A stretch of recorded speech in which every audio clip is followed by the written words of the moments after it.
सुमेधा पंत, अपने बारे में कुछ बताइए। मैंने उत्तराखंड टेक्निकल यूनिवर्सिटी से 2015 में बीटेक बायोटेक किया है। उसके बाद अभी मैं वर्तमान में अल्मोड़ा में पूर्ति निरीक्षक के पद पर तैनात हूँ। पूर्ति निरीक्षक के पद पर अल्मोड़ा में तैनात हैं। आप तो ऑलरेडी सिलेक्टेड हो, उसके बाद भी फिर से सिविल सेवा परीक्षा की ओर आपका रुझान फिर से क्यों करते हैं? इसके पीछे क्या बताइए? सर, इस सेवा में अधिक अपॉर्चुनिटीज़ हैं, ज़्यादा डाइवर्सिटी है और पे स्केल भी ज़्यादा है।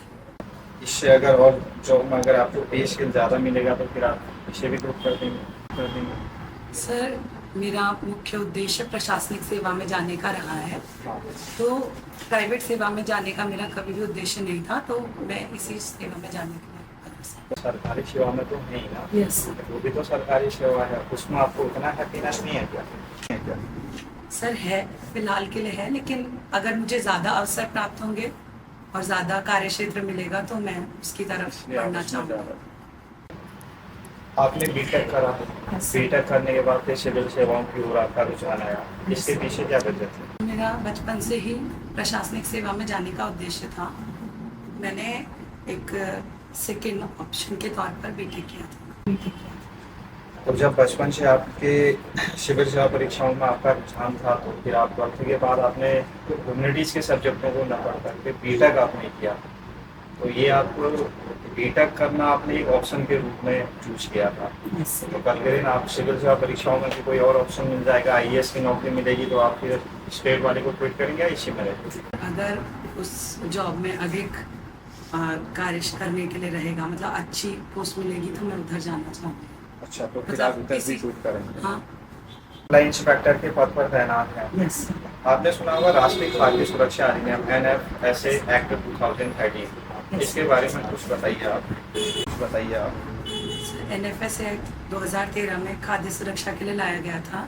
इसका उद्देश्य था फूड की अवेलेबिलिटी, एक्सेसिबिलिटी और अफोर्डेबिलिटी सुनिश्चित करना। तो इसके अंतर्गत 3 भागों में बांटा गया है, 2 भागों में बांटा गया है इस एक्ट को। इसके तहत एक है PHH यानी प्राइमरी हाउस होल्ड, दूसरा है अंत्योदय योजना। तो जिनकी आय 4500 पर मंथ से कम है, उनको अंत्योदय सीमा में रखा गया है और 35 किलोग्राम अनाज और 1 किलोग्राम चीनी। अंत्योदय क्या होता है? सर, अंत्योदय NFSA के सेंस में या NFSA के सेंस में बताइए या फिर कॉमन सेंस में भी, आप दोनों में बताइए। सर, अंत्योदय का मतलब है अंतिम व्यक्ति की जहाँ पे बात की गई है, जो सेवाओं से छूटा है, तो अंत्योदय उनके लिए कहा गया। और इसमें NFSA एक्ट में भी उन लोगों को रखा गया मार्जिनल। पहचान कैसे होगी अंतिम व्यक्ति की? NFSA के तहत 4500 रुपए पर मंथ से जिनकी आय कम है, ऐसे तो हमारे देश में बहुत सारे लोग होंगे। यस, तो इनकी पहचान कैसे की जाएगी? SECC डेटा के आधार पर की। अभी भारत सरकार एक फ्री में राशन भी बांट रही थी, जिस कोविड के दौरान से अभी वो चल ही रहा है। अब इससे NFSA और फ्री में राशन, जब NFSA एक्ट था ही, तो फिर से सरकार ने नया आपके इस संदर्भ में आपके क्या विचार है?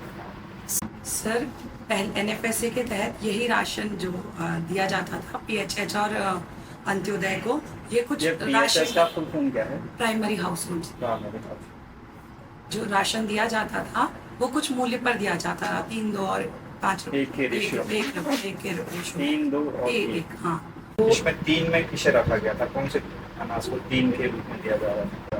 सर, इसके बारे में मैं श्योर नहीं हूँ, अभी मेरी तैनाती हुई है, जानकारी नहीं। आपने एक सुना होगा ग्राउंड पेनिट्रेटिंग रडार सिस्टम के बारे में, सुना है इसके बारे में? ग्राउंड पेनिट्रेटिंग रडार के बारे में। आपका बायोटेक्नोलॉजी है ना? Yes sir. तो आपने बीटेक किया है, तो बायोटेक्नोलॉजी में इस क्षेत्र में आपने सुना होगा GPR टेक्नोलॉजी या ग्राउंड पेनिट्रेटिंग रडार, इसके बारे में आप क्या जानते हैं? सर, इसके बारे में सुना है, रिकॉल नहीं कर पा रही हूँ, और ये बायोटेक्नोलॉजी में नहीं पढ़ा मैंने, जनरल साइंस मतलब टेक्नोलॉजी में पढ़ा है, बायोटेक में नहीं था। आपने टेक्नोलॉजी में पढ़ा। सिल 11 स्पून के बारे में सुना? यस। इसमें इसका कुछ यूज किया गया था GPR टेक्नोलॉजी? सर, उसमें सुना है, अभी ढंग से याद नहीं। एक था उपभोक्ता संरक्षण अधिकार अधिनियम या उपभोक्ता संरक्षण अधिनियम 1986। इसके बारे में आप तो सप्लाई इंस्पेक्टर है ना वर्तमान में, तो आपने उपभोक्ता संरक्षण अधिनियम 1986 के बारे में सुना होगा। इसके संरक्षण अधिनियम 1986, इसमें इसको 2019 में अमेंड किया गया था।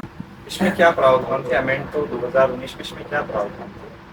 सर इसमें उपभोक्ताओं के अधिकार से संबंधित है और जैसे? इसमें जिला स्तर और राज्य स्तर पर उनकी सुनवाई की बात की गई है। और पॉइंट ध्यान दें। एक आवश्यक वस्तु अधिनियम 1955 था, ये क्या है? सर ये आवश्यक वस्तु अधिनियम 1955 आवश्यक वस्तुओं की के प्रोडक्शन, डिस्ट्रीब्यूशन और सप्लाई से संबंधित है। इसमें केंद्र सरकार कोई भी एंटिटी मतलब किसी भी एंट्री को अच्छे माह के लिए जोड़ सकती है और संसद चाहे इसमें कोई समस्याएं हैं क्या? आपको लगता है कि एसेंशियल गुड्स एक्ट जो बना है या आवश्यक वस्तु अधिनियम जो है, इसमें कोई अगर समस्याएं हैं उनको समाधान करने का कोई तरीका बताइए। कोई समस्याएं लगती हैं आपको इसमें? सर ऐसे तो नहीं लगता। सोशल मीडिया के बारे में आपने सुना होगा। सोशल मीडिया क्या होता है?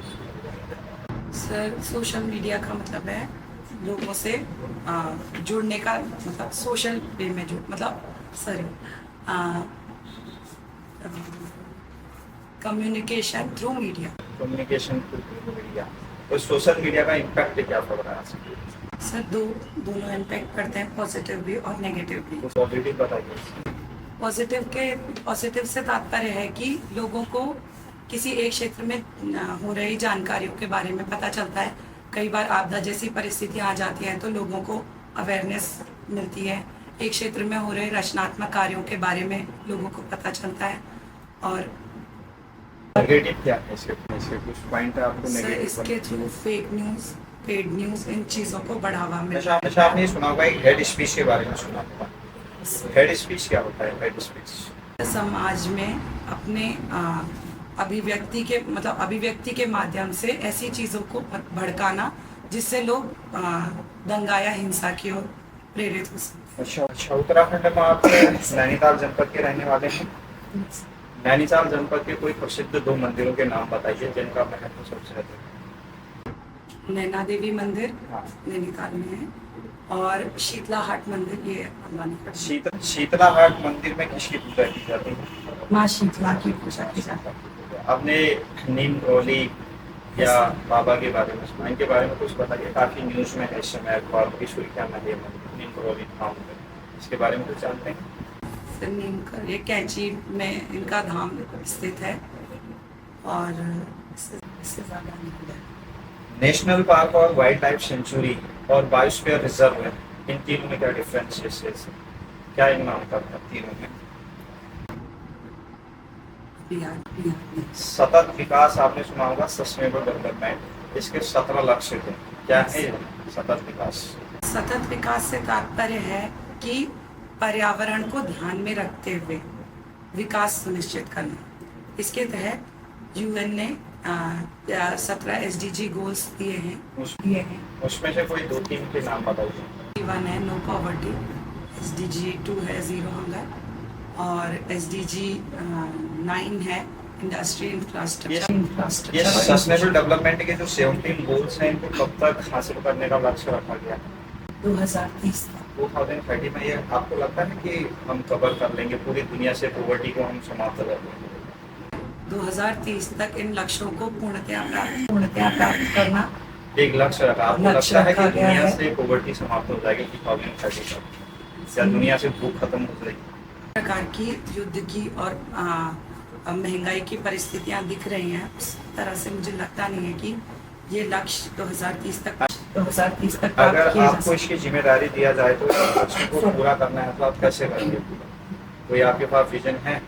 इसके तहत जो भी योजनाएं हैं उनका प्रॉपर इम्प्लीमेंटेशन करने की कोशिश की जाएगी और ये ध्यान रखा जाएगा कि EIA असेसमेंट प्रॉपर तरीके से हो और उसमें कोई भी अगर गलत पाया जाता है तो उन योजनाओं को बढ़ावा नहीं मिलना। PSLV और GSLV के बारे में सुना है आपने? Yes sir. ये क्या है PSLV और GSLV? Sir PSLV polar satellite launch vehicle जो है उसके द्वारा या अंतरिक्ष में ये पेलोड भेजे जाने से संबंधित है। तो इसमें हम मैं श्योर नहीं हूँ, बट 2000 केजी से कम के भेजने हैं और GSLV के माध्यम से हम इससे ज़्यादा के पेलोड भेज सकते हैं। अच्छा, आपने जीनोम एडिटिंग के बारे में सुना? यस। ये क्या है जीनोम एडिटिंग?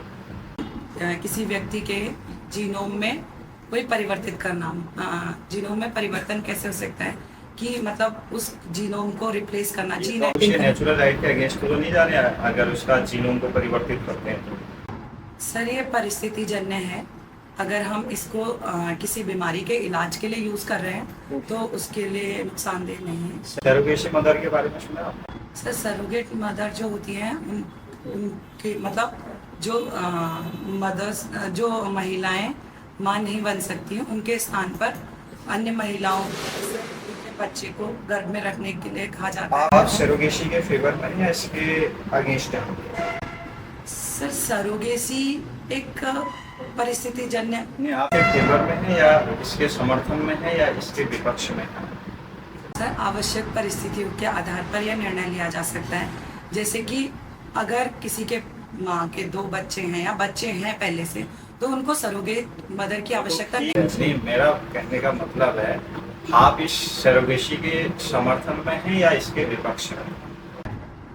समर्थन में है। अगर घरेलू हिंसा के बारे में सुना आपने? Domestic violence. yes, ये घरेलू हिंसा क्या होती है? घरेलू हिंसा, डोमेस्टिक वायलेंस जो होता है, किसी भी व्यक्ति के स्पाउस या उसके परिवार द्वारा किए जाने वाली हिंसा घरेलू हिंसा कहलाती है। ये ससुराल पक्ष और मायके पक्ष दोनों साइड से हो सकती है कि वो ससुराल पक्ष? अधिकतर ऐसा देखा जाता है समाज में ससुराल के द्वारा इस तरीके की मतलब प्रताड़ित होते हैं। आपको लगता है कि ये दोनों साइड से होते हैं, केवल ससुराल पक्ष से होता है? सर ससुराल पक्ष से अधिक देखने देखने को मिलता है। इसको कम करने के लिए आपके पास कोई विजन है? सर पहला विजन डोमेस्टिक वायलेंस को कम कैसे करेंगे, इसकी कोई विजन है आपके पास? सर इसके लिए सभी लोगों को अवेयर करने की जरूरत है। अवेयर कैसे करेंगे आप? इसके कोई विजन आपके पास है जैसे? सर उसके लिए कार्यशालाएं आयोजित की जा सकती हैं जिसमें लोगों को इंगेज किया जाए कि उनको किसी वीडियो या अन्य माध्यम से इनके प्रति जागरूक किया जा सके। उत्तराखंड के बारे में कोई 4 लाइन सुनाइए। उत्तराखंड के तो रहने वाले हैं ना, उत्तराखंड के बारे में कोई 4 लाइन सुनाइए। उत्तराखंड देवभूमि, मातृभूमि, शत शत वंदन अभिनंदन। ये क्या है? देवभूमि किस संदर्भ में कहा गया है इसको? पर बहुत सारे मंदिर हैं, जैसे हमारे 4 धाम में से 4 धाम जो राज्य के 4 धाम हैं, गंगोत्री, यमुनोत्री के बद्रीनाथ, केदारनाथ, वो भी यही हैं और देश के 4 धाम में से एक भी ये उत्तराखंड का राज्य गीत है क्या? ये जानकारी नहीं है। ये जानकारी। उत्तराखंड का राज्य गीत क्या है? किस राज्य गीत सुना है आपने? नहीं सुना। नहीं सुना। उत्तराखंड की कोई ऐसी महिला जिनसे आपको प्रेरणा मिली? चिक्कू विमन, गौरा देवी। गौरा देवी। इनसे क्या सीख मिली आपको? सर कि किसी भी परिस्थितियों में वे अपने लक्ष्य से डिगी नहीं और पेड़ों से चिपक गई। मतलब आप अपने कार्य के प्रति उनका यहाँ पर समर्पण देख सकते हैं। नागरिक संहिता के बारे में सुना? यस। समान नागरिक संहिता क्या है? क्या है? सर संविधान के अनुच्छेद 44 के तहत देश में समान नागरिक संहिता की बात की जाती है। तो इस संबंध में उत्तराखंड सरकार द्वारा एक ड्राफ्ट बिल जारी किया गया था जिसे सितंबर-अक्टूबर तक लागू करने की भी बात कही जा रही है। ये है क्या? पूछा मैंने इसके आपसे कि समान नागरिक संहिता क्या है? इसके द्वारा उत्तराधिकार, विवाह और तलाक, इन सब है क्या? इन सब सभी में लोगों को एक समान कानून लगे। तो इसमें से कुछ ट्राइबल कम्युनिटी को बाहर रखा गया। इस ट्राइबल कम्युनिटी को बाहर क्यों रखा गया? इसके पीछे क्या यानी सरकार की क्या योजना है? इसको बाहर क्यों रखा गया? सर जनजातियों के अपने कुछ परंपराएं होती हैं जिनसे छेड़छाड़ करना कोई भी मतलब संविधान के उल्लंघन में शामिल है। इसलिए कोई अधिकांश योजनाओं में, चाहे वो केंद्र सरकार की और राज्य सरकार की, कई अनुसूचित क्षेत्रों के लिए अलग अलग। तो ऐसे तो भारत में बहुत सारे ट्राइब्स हैं, पूरा भारत में ट्राइब से ही ट्राइब्स आपको देखने को मिलेगा। अगर ये पूरे भारत के लेवल पर इसको लागू किया तो बहुत सारे लोग तो इससे बाहर चले जाएंगे। क्या इसके बाद आपको लगता नहीं है कि इसके बाद जो अन्य जो इस धर्म को फॉलो कर रहे होंगे, उस धर्म में कई सारी इनके अंदर जो चीज़ें होंगी तो फिर भी तो चलते रहेंगे। ट्राइब से बहुत सारे हैं, ऐसे इनको उससे बाहर रखेंगे तो इससे तो कई इनके नुकसान भी देखने को मिलेगा बाद में। आपको नहीं लगता है कोई सीमा तक रखना चाहिए था, या फिर इनको इससे बाहर रखना उचित है या अनुचित है? आपका क्या इसमें विचार है? या मेरी बात सर, जनजातियां जो हैं वो वर्तमान समाज से, मतलब वर्तमान जो भी कह सकते हैं, वर्तमान समय में समाज से अधिकांशतः दूर है, तो इसलिए भी उनको उनकी पारंपरिक मान्यताओं को अधिक महत्व दिया जाता है। अच्छा, उत्तराखंड में आपने सुना होगा जवानी बांध के बारे में। ये बांध बनाना सही है या गलत है? क्या आपके विचार है, पर्वतीय क्षेत्र में डैम बनाना सही है या गलत है? अगर आप किसी क्षेत्र के जिलाधिकारी, सॉरी, आप उप जिलाधिकारी के पद पर नियुक्त होते हैं और आपके पास इस तरीके की कोई प्रस्ताव आता है, तो आप इनको अनुमति देंगे या फिर इस पर कुछ आपके विचार हैं? सर, जमनानी बांध का उद्देश्य इस क्षेत्र की जनता को जल आपूर्ति सुनिश्चित करना है, और अगर मेरे पास एक जिलाधिकारी के तौर पर इस प्रकार की कोई भी योजना आती है तो मैं उसके EIA जो भी एनवायरमेंट इम्पैक्ट असेसमेंट को ध्यान में रखते हुए जो भी सही निर्णय होगा वो लेंगे। उत्तराखंड में एक पलायन बड़ी समस्या बनी है आज की डेट में। इस पलायन को अगर आप सब डिविजनल मजिस्ट्रेट के पद पर चयनित होते हैं तो पलायन को रोकने के लिए आपके पास कोई विजन है इस तरीके का कि जिससे पलायन रुक जाए? सर, पलायन के पीछे अगर हम मुख्य कारण देखें तो क्वालिटी एजुकेशन और हेल्थ फैसिलिटीज़ का ना होना है। तो अगर हम उन्हें क्षेत्र में उपलब्ध कराएं, ये सब चीज़ें प्रॉपर वे में हों, तो इसे कम किया जा सकता है। इसके अलावा जैसे सरकार की योजनाएं चल रही हैं, जैसे मुख्यमंत्री स्वरोजगार योजना, जिसमें लोगों को उद्यमी बनने के लिए प्रेरित किया जाता है, तो इन सभी योजनाओं को मैं प्रॉपर इम्प्लीमेंटेशन करने की कोशिश करूंगी, जिससे कि लोगों को मतलब पलायन ना करना पड़े और उनके आजीविका के स्रोत अगर वहीं मिल जाएंगे और क्वालिटी एजुकेशन और हेल्थ वहीं मिल जाएगी तो लोग पलायन नहीं करेंगे। तो सरकार में जो लोग बैठे क्या वो इस क्षेत्र में काम नहीं कर रहे हैं? आपको ऐसा लगता है क्या? ये अगर आपको क्वालिटी एजुकेशन और उनका एम्प्लॉयमेंट है तो जो सरकार में बैठे लोग क्या वो इस क्षेत्र में काम नहीं करने पड़ते? सर, कर रहे हैं, काम हो रहा है, लेकिन फिर भी मेरा जो विजन होगा वो ये रहेगा। उत्तराखंड में प्राथमिक क्षेत्र, द्वितीय क्षेत्र और तृतीय क्षेत्र, इसमें प्राथमिक क्षेत्र का योगदान सबसे कम रह रहा है इस समय। तो प्राथमिक क्षेत्र की तुलना में सेकेंडरी और टर्शरी सेक्टर या द्वितीय और तृतीय क्षेत्र का योगदान ज्यादा है, तो प्राथमिक क्षेत्र को बढ़ाने के लिए आपके पास कोई विजन है? सर, प्राथमिक क्षेत्र का योगदान उत्तराखंड की GDP में करीब 9.99% है।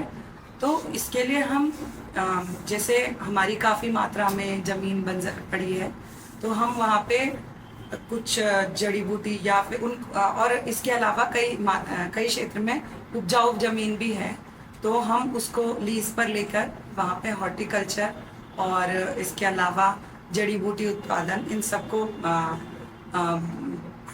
उत्पादन कर सकते हैं। प्राइमरी सेक्टर को बढ़ावा। हाँ, हॉर्टिकल्चर। पर्वतीय क्षेत्र, यहाँ तो पर्वतीय क्षेत्र ज्यादा है ना? हाँ सर, वहाँ पर हम जड़ी बूटी उत्पादन को बढ़ावा दे सकते हैं। जैसे कोई 2-3 जड़ी बूटियों के नाम बताइए। सर, जैसे यहाँ पे हिमालयन यू ट्री, जिसे धुनेर कहा जाता है, वो कैंसर की दवा टेक्सोल को बनाने में यूज़ होता है। इसके अलावा ये बिच्छू बूटी भी जो हमारी है, हिमालयन नेटल केटल, तो इसका उपयोग भी कई मानसिक बीमारियों के इलाज में किया जाता है। और इसके अलावा ये अभी हम नैनीताल क्षेत्र में अगर बात करें, सालम, पंजा और पटवा, कई ये पेड़ हैं। आपने सुना होगा कि हाल ही में उत्तराखंड की सरकार के द्वारा एक नई योजना चलाई है, पिरुल लाओ पेशा पाओ। ये क्या है? सर, पिरूल जो ये चीड़ के वृक्ष का होता है, तो ये पत्तियां नीचे गिर जाती हैं तो वो पिरूल बन जाता है। ये काफ़ी उस क्षेत्र में फिसलन भरी मतलब वो कर देता है, तो ये गर्मियों के क्षेत्र में जल जाता है। तो इससे हम बायो एनर्जी बनाने के लिए इसको लिया जा रहा है और इससे बायो एनर्जी बनाने का काम किया। आपने पढ़ा कहीं पर या लॉजिक लगा? नहीं सर, ये पढ़ा है, चंपावत में ये एक योजना चल रही है, मैंने कहीं सुना है। आपने पढ़ा कहीं पर या लॉजिक लगा? सर मतलब श्योर हूँ ये योजना है, चंपावत क्षेत्र का पता है, बाकी नहीं पता। चंद राजाओं की कर व्यवस्था के बारे में आपने सुना है? यस। इसके बारे में कुछ चंद राजाओं के द्वारा लगाए गए कुछ 4-5 टैक्स से बता दिया। याद नहीं आ कोई रहा। बात नहीं। अभी हमारे देश में चुनाव चल रहा है, तो चुनाव भारतीय संविधान का जो निर्वाचन आयोग कौन से भाग में? सर भाग 17 अनुच्छेद कौन से अनुच्छेद में निर्वाचन? 17 तो आपको लगता है कि वर्तमान में जो हमारे देश में इलेक्शन हो रहा है, इस इलेक्शन में आपको कुछ सुधार की जरूरत लगती है? इलेक्शन में सुधार की जरूरत तो ऐसी वन इलेक्शन सरकार का नारा है, नहीं। ये आपके नजरिए से ठीक है कि गलत है? Sir one nation one election के दौरान की जो ये बात की जा रही है, उस दौरान मतलब पूरे देश में इलेक्शन एक साथ हों, तो इससे कई राज्यों में जो सरकारें चल रही हैं उनके लिए मतलब उनको इस्तीफा देना होगा या वो नहीं, ये सही है गलत है, आपको क्या लगता है? सर सही है देखा जाए तो, क्योंकि इससे चुनाव खर्च में कमी आएगी। बार बार आचार संहिता से जो योजनाएं लटकती हैं वो कार्य में डिले कम होगा, और वैसे भी ये देश में मतलब एक सस्टेनेबल कदम है कह सकते हैं। आप ऑलरेडी सरकारी कल्चर के उतर पर अभी वर्तमान में जो योजना चल रही है जिसमें मुफ्त राशन देने की जो योजना है, इसका क्या प्रभाव पड़ता है समाज में? क्या ये ठीक है? इससे कहीं ना कहीं क्या आपको लगता है कि इतने कम राशन में किसी भी परिवार का पूरा पालन पोषण हो सकता है? सर NFSA के तहत PHH और अंत्योदय कार्ड धारकों को राशन दिया जा रहा है, तो इसके माध्यम से हम लोगों को फोर्टिफाइड राइस प्रोवाइड कर रहे हैं। तो उसमें मिनरल्स और इसके अलावा विटामिन B12 आदि चीज़ें मिक्स होती हैं, तो वो अधिक न्यूट्रिशियस हैं। तो उसके द्वारा हम कहीं ना कहीं लोगों में जो इनकी कमी से बीमारियां होती थी उनको दूर करने का प्रयास किया जा रहा है। इसके अलावा कोविड के दौरान लोगों की काफ़ी मात्रा में नौकरियां छूट गई थी, लोग बेरोजगार हो गए थे, आजीविका का साधन नहीं था, तो इसके लिए सरकार इन्हीं अनाज को मुफ्त देने की योजना बनाई गई। तो इसलिए अभी वर्तमान में मुफ्त राशन दिया जा रहा है। तो इसमें जो आपने कहा 45 इसमें जो मिलाया जा रहा है उसका भी आकार चावल की तरह बनाया गया है, तो कई लोगों में ये भ्रांति भी हुई कि प्लास्टिक के चावल जो है हमें मिल रहे हैं। इस प्रकार की कई चीज़ें सोशल मीडिया में देखा था। तो इसके लिए गवर्नमेंट का जो रेशियो है वो क्या है कि इन्हें ये दिया जाए? क्या बच्चों के लिए है, महिलाओं के लिए गर्भवती महिला होते हैं, या फिर सभी लोगों को देने का लक्ष्य रखा गया है? सर फोर्टिफाइड राइस की अगर हम बात करें तो इसमें 100 चावल के दानों में एक फोर्टिफाइड राइस डाला जाता है, तो ये इतना अधिक नहीं होता है कि हम किसी को ना दे सकें, केवल ये उनके लिए मना है। एक तो सिकल सेल एनीमिया के पेशेंट्स के लिए और थैलीसीमिया के पेशेंट्स के लिए मना है। तो गवर्नमेंट की तरफ से क्या इसके लिए कोई प्रचार प्रसार किया गया है, या ये कि अपने स्तर से बांटेगा? क्योंकि मुझे नहीं लगा कि इसका कोई इस तरीके का प्रचार प्रसार या साइड इफेक्ट से संबंधित गवर्नमेंट ने कोई गाइडलाइन जारी की है। सर इसके लिए अवेयरनेस की ज़रूरत गवर्नमेंट की तरफ से होनी चाहिए। तो आप विभाग में ऑलरेडी चयनित हैं, तो आपने अपने स्तर से क्या मान किया? सर विभाग में मैं एक्चुअली नई हूँ, अभी हमारी फोर्टिफाइड राइस पे ट्रेनिंग हुई थी, तो लेकिन मैं अपने स्तर से इसके लिए प्रयास करूँगी, और इसके लिए हमारे सभी इंस्पेक्टर्स को गाइडलाइंस दी गई हैं कि आप अपने क्षेत्र में ये बताएं कि ये चावल प्लास्टिक के नहीं है, क्योंकि लोगों में भ्रांति है कि ये प्लास्टिक के चावल है, क्योंकि उनका आकार ही कुछ ऐसा है कि लोगों में भ्रांति जारी है। उनको हीट एक्सपोजर के कारण वो थोड़ा सा उनका शेप डिस्टॉर्ट हो गया है। और इसके अलावा सर प्लास्टिक की जो कॉस्ट है वो 400 रुपये किलो है, और चावल की 40 रुपये किलो है। उस आधार पर अब गाँव में आपको प्लास्टिक पता है मिलाना कुछ सही बात किस नहीं है। प्रकार की धारणा रहती है, आपने सुना होगा मीट के बारे में। कई लोग जो है सुनी सुनाई बातों पर विश्वास कर लेते हैं, और जैसे चावलों को हम वॉश करते हैं तो ऊपर से जो आपका जो चावल जो आपने मिलाया है Yes. वो ऊपर से तैरने लगता है, और इतना वेट में इतना हल्का है कि लोगों को इसकी जानकारी नहीं है कि यहाँ के है क्या। तो आप विभागीय स्तर से भी इसके लिए काम कर सकते हैं। ठीक है, आप ऑलरेडी पद पे हैं और काफ़ी प्रशासनिक जो सेवाएं हैं उसका आपको अनुभव है। तो अभी बताइए कि एसडीएम और जो तहसीलदार है उनकी जो पावर है उनके पास कौन कौन सी शक्तियाँ हैं? सर एक तो रेवेन्यू कलेक्शन, इसके अलावा जो एसडीएम है उनके पास मजिस्ट्रियल पावर भी होती है कि वो सीआरपीसी के तहत जो उनको पावर्स मिली हैं वो एसडीएम के पास होती है, तहसीलदार के पास नहीं।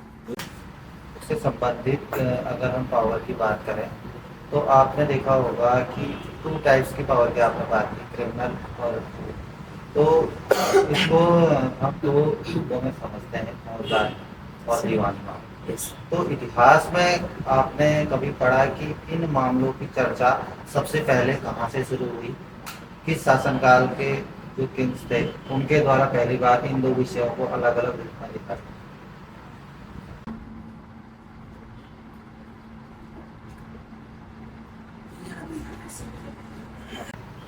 आपने उत्तराखंड में गोलू देवता का नाम सुना, सैम देवता का नाम सुना। तो ये जो देवता हैं उत्तराखंड के एक समय पर हम कहें कि हमारे ही बीच के जनमानस की तरह रहे और बाद में इसको देवता की श्रेणी में डाल दिया। तो इनमें और उन देवताओं में जैसे आपने कहा जो पौराणिक देवी देवता, चाहे गणेश जी की बात कर रहे हैं या इनमें क्या अंतर है? हो सकते हैं और अमूर्त भी। जैसे किसी की मतलब परमेश्वर में परमेश्वर के बारे में जो मतलब परमेश्वर के बारे में उनकी जो श्रद्धा परमेश्वर के प्रति श्रद्धा है, जिसका कोई रूप आकार नहीं है, निराकार है, उसे हम ईश्वर कह सकते हैं। और ईश्वर हम अपने देवताओं को भी कह सकते हैं, जिन्हें जैसे राम भगवान या अन्य जो। आपने एक ताबीज या गले में लॉकेट पहना हुआ, इसके पीछे क्या मान्यता है? सर ये जो ताबीज है ये स्थानीय बिच्छू बूटी जो बोलते हैं हम, बिच्छू घास, इसमें उसे रखा गया है। ये एक मतलब ये आपको फिजिकल एक्टिविटी के अलावा मेंटली भी और स्ट्रांग बनाता है, इसलिए ऐसी हमारे क्षेत्र में मान्यता है, इसलिए मैंने ये पहना। तो इसमें कोई विशेष प्रकार के मंत्र जाप या कुछ इस टाइप का किया गया? तो ये आपने कहाँ से बनवाया? सर ये मुझे गांव में ही ऐसे ही बना के दिया था मुझे। तो आपको ये पॉजिटिव एनर्जी देता है और आपके अंदर Yes. पूर्ति देता है, इसलिए आपने इसे पहना हुआ। मतलब आप ये मानते हैं कि आप गोलू देवता के बारे में बताइए कि उन्हें न्याय का देवता कहा जाता है, और जैसे कि उत्तराखंड में का जो मंदिर है वहाँ जाके देखा जाए बहुत सारी सिक्कियाँ वहाँ पे लगाई गई। तो ये क्या आपको लगता है कि ये सही है या इसके पीछे क्या मान्यता है? सर गोलू देवता को न्याय का देवता कहा जाता है। वहाँ पर लोग अपनी जो भी उनकी परेशानी होती है वो चिट्ठी अर्जी लेके वहाँ जाते हैं और उनकी मान्यताएं पूरी होती हैं, तो वो मतलब उनकी मान्यताएं पूरी हो रही हैं तो उनके लिए अच्छा है। तो ये गोलू देवता जो थे इनका संबंध किस राजवंश से था उत्तराखंड? ये याद नहीं है।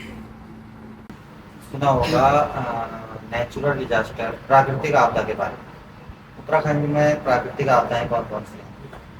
बादल फटना, भूस्खलन और सबसे मुख्य ये दोनों हैं। बाकी भूकंप भी काफ़ी संख्या में यहाँ पे भूकंप प्रोन एरिया है ये, और बाढ़। अभी आप देख रहे होंगे कि उत्तराखंड ही नहीं, महानगरों में दिल्ली जैसे स्थानों में तो टेम्परेचर 50 क्रॉस कर गया है और उत्तराखंड में भी जो है काफ़ी हीट वेव और गर्मी देखने को मिली है। तो इसका कारण क्या है? सर बढ़ता हुआ आर्थिक विकास जो कि सस्टेनेबल उतना नहीं है। काफ़ी संख्या में उद्योग धंधे बिना किसी एनवायरनमेंट इम्पैक्ट असेसमेंट के लगाए जाते हैं, और इसके अलावा लगातार बढ़ती वाहनों की आवाजाही, जिस पर मतलब जैसे कि हम पब्लिक ट्रांसपोर्ट को कम यूज़ करते हैं, निजी वाहनों के प्रति ज़्यादा रुचि रखते हैं, तो उसके द्वारा भी पर्यावरण प्रदूषण होता है। और इसके अलावा तो आपने कहा क्लाइमेट कि चेंज जैसे मुख्य कारण है। क्लाइमेट चेंज, और आपने कहा कि जो परिस्थितियां हैं कि किसी भी रूल को ठीक तरीके से फॉलो नहीं किया जा रहा है, सतत विकास की अवधारणा को फॉलो नहीं किया जा रहा। तो अगर रूल को फॉलो नहीं किया जा रहा तो इसका मतलब तो गवर्नमेंट की पॉलिसी या जो प्रशासन है वो कहीं ना कहीं फेल है। क्या आपको सर लगता है कि प्रशासन ठीक तरीके से काम नहीं कर रहा है जिसके कारण अनावश्यक रूप से जो चीजें बढ़ रही हैं? सर मुझे ऐसा लगता है कि जो लॉज बनाए गए हैं लोग अक्सर उनमें लूप होल्स ढूंढ लेते हैं और कई लॉज इतने जटिल हैं कि लोग उसकी अलग अलग तरीके से डेफिनेशन निकालते हैं। तो इसके कारण भी लॉज जो है एक प्रॉपरली कोडिफाई होने के साथ साथ मतलब लोगों की आम भाषा में समझ आने लायक होनी चाहिए। तो आपको लगता है कि कठोर नियमों को और कठोर कर देना चाहिए? कठोर नियमों को नियम ही बने रहने दिया जाए, उनकी भाषा थोड़ी सी सामान्य की जा सकती है। अपने गांधी जी के आर्थिक विकास या कहें आर्थिक विकास से संबंधित उनके क्या विचार हैं? गांधी जी आर्थिक विकास के लिए मूलतः एमएसएमई को ज़्यादा प्रमोट करना चाहते थे। कुटीर उद्योग पर उनका विशेष बल था। इसके अलावा गांधी जी अंत्योदय की अवधारणा मतलब सर्वोदय की अवधारणा पे बात करते हैं कि सभी का विकास सुनिश्चित होना चाहिए। और इसके अलावा गांधी जी का जो आर्थिक विकास का सिद्धांत था वो ये था कि जो भी मतलब जैसे उन्होंने अपने 7 पापों में बात की गई है कि व्यापार भी अगर करें तो वो बिना किसी स्वार्थ के होना चाहिए। ठीक है सर। अच्छा, सुमेधा पांथी जी आपका नाम, तो ये सुमेधा का अर्थ क्या होता सुमेधा का अर्थ है अच्छी बुद्धि। है? अच्छा, विवेकवान। यस। आपने बीटेक बायोटेक्नोलॉजी से किया है और आपकी एनएसएस रही है। आपने एनएसएस में बी और सी सर्टिफिकेट भी प्राप्त किए हैं। ये एनएसएस की स्थापना के उद्देश्य क्या है? सर समाज के विकास में युवाओं को शामिल करना और ताकि वो आगे समाज के विकास में एक अहम भूमिका निभा सके, ये इसका मुख्य उद्देश्य रहा है। अच्छा, इसकी स्थापना कब हुई? 20 अक्टूबर, ईयर याद नहीं आ रहा है। चलिए, अच्छा ये बताइए मैम, ये राजभाषा क्या है? राजभाषा सर राजभाषा अधिनियम के तहत राजभाषा 1963 अधिनियम के तहत हिंदी हमारी राजभाषा है। अच्छा, भारत की राजभाषा क्या है? भारत की कोई सही ऑफिशियल लैंग्वेज की बात करें? क्या संविधान में वर्णन है राजभाषा शब्द का? जानकारी नहीं है इसकी। उत्तराखंड की राजभाषा क्या है? उत्तराखंड की राजभाषा हिंदी है और द्वितीय राजभाषा संस्कृत है। उपग्रह मार्ग निर्देशन प्रणाली क्या है? उपग्रह मार्ग निर्देशन प्रणाली, उपग्रह नेविगेशन प्रणाली। अच्छा, सैटेलाइट नेविगेशन प्रणाली सर इसके तहत मतलब नेविगेट करने से संबंधित है, जैसे कि यूएस का जीपीएस है, भारत का नाविक IRNSS है।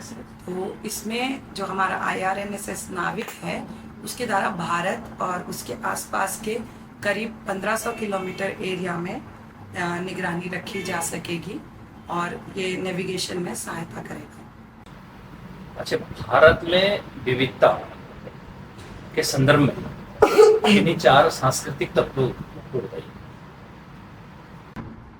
सर भारत में विविधता सांस्कृतिक, सर भारत में धार्मिक विविधता भी है और इसके अलावा जैसे कि हम एथनिक विविधता की बात कर सकते हैं, जनजातीय विविधता भी है और इसके अलावा लोगों की परंपराएं स्थानीय लेवल पर बदलती रहती हैं। बोलियां इसका एक महत्वपूर्ण अंग है, भाषाई विविधता भी है। भाषा और बोली में क्या भिन्नता है? सब बोली जब और अधिक परिपक्व हो जाती है तब वो भाषा कहलाती है। जब एक विस्तृत रूप में बोली को लोगों द्वारा अपना लिया जाता है तो वो एक भाषा कहलाती है। अच्छा, मानक रूप ले ले जब मानक रूप ले लेती है तो उसे भाषा कहा जाता है। मानक रूप में क्या आ जाता है? भाषा के अंदर मानक रूप क्या है? भाषा का मानक रूप सर जैसे कि उसका व्याकरण काफी हद तक एक रहे, ये हो सकता है। उसके कुछ मानक हो सकते हैं। तो भाषा जैसे मात्रा या व्याकरण एक जो एक मानक रूप एक चीज। चलिए, इंटरव्यू कब है आपका? 5 जून। सब कुछ ठीक रहा था आपका। थोड़ा फीडबैक में आपका ये है कि जब आप इंटर करे थे, एंट्री के दौरान आप काफ़ी ज़्यादा मतलब एजुटेशन में थे। एजुटेशन नहीं करना था आपको, क्योंकि एक आपसे आपका पर्सनालिटी का टेस्ट हो रहा है। दूसरी बात, आपके हैंड एक्सप्रेशन बहुत हो रहे हैं, कभी यहाँ कभी यहाँ कभी ऐसे। तो ये सब कंट्रोल करना। आप एक सब डिविजनल मजिस्ट्रेट की एग्ज़ाम की इंटरव्यू देने जा रहे हैं, सब डिविजनल मजिस्ट्रेट का इंटरव्यू देने जा रहे हैं, तो थोड़ा सा ये सब चीज़ें ध्यान रखी जाती हैं। उसके बाद हेजिटेशन, कभी हेजिटेशन है। और ड्रेसिंग ऐसे ही जाएंगे, ड्रेसिंग से सर चेंज है, ड्रेसिंग का ध्यान रख लेना। कॉन्फिडेंस है, ठीक है। हैंड एक्सप्रेशन तो बिल्कुल नहीं करना, इसका ध्यान रखना। और जहाँ पर समझ नहीं आ रहा तो सॉरी बोल दीजिएगा। कई जगह ऐसा हो जा रहा है कि आपको हिंदी आ रहा तो आप कोशिश तो कर लें, लेकिन ऐसा बोल सकते हैं या ऐसा बताने से पहले कि मैं ट्राई कर सकूँ या इस पर मैं गेस लगा सकता हूँ। कहीं कहीं पर ऐसा बोल सकते हैं, गर्ज वाली। बाकी सब ठीक है। जहाँ पर आपका इंटरव्यू जब होता है तो उससे पहले जब एंट्री करते हैं तो वहाँ पर एक बार अच्छे से आप अपना इंट्रोडक्शन अच्छे से, इंट्रोडक्शन में थोड़ा सा गड़बड़ हो जाता है। बाकी ठीक है, आगे से ठीक है। All the best of luck. सब IAS आपके उज्जवल भविष्य की कामना करता है, अच्छे से मौक देगा।